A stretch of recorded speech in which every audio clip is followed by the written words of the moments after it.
جدا وبتسرب ميه كتير.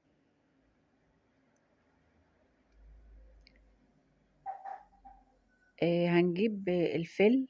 طبعا كلنا اكيد عندنا الفل. وهنجيب ازازة تينر من عند بتاع البوية، واي بلاستيكة قديمة، يعني لازم تعرف ان دي انت هترميها، يعني اي حاجة قديمة. ونبتدي بقى نمسحه بفوطة ناشفة عشان ما يبقاش فيه مية خالص. ونقطع بقى الفل ده، ونفتح بقى الازازة ونحط عليها اللي هو ايه التينر ده.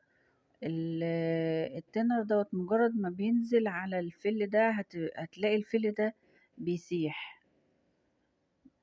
يعني بص كده، طبعا انا لما يعني حطيت جت الكمية اكتر شوية، يعني ما تبقاش سايلة كده، يعني ايه، لو لقيتيها سايلة كده بتحطي تاني الفل.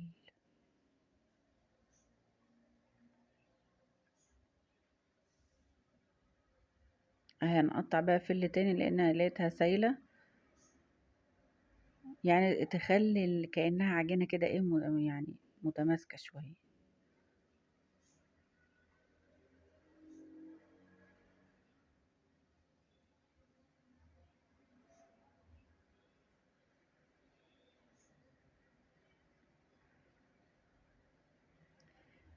هنعمله بقى كده، وبعدين نبتدي بقى نحطه في الحتت اللي هي بتنزل مية دي.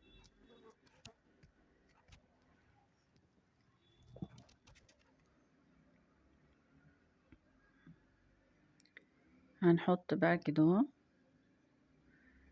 المنطقة دي عندي بصراحة كانت معذباني حكاية المية دي، وبتفضل بقى طبعا المية تنزل تحت، وتفضلي بقى كل شوية تمسحي، فمشكلة.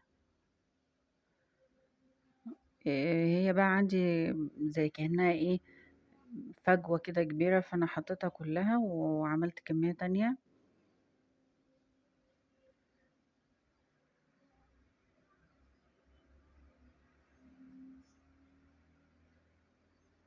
وتبتدي بقى ايه تعمليها بقى كده، وتعملي بقى على الحوض كله.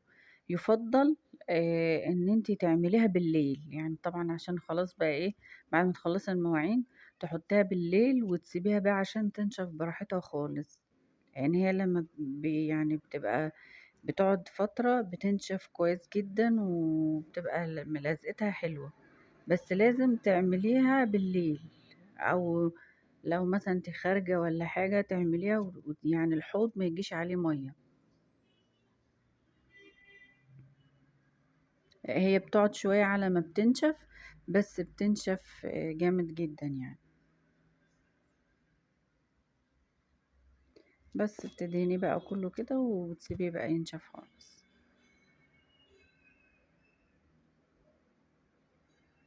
هنا بقى ايه، هنا ديت بعد ساعتين، بعد دوت بعد ساعتين.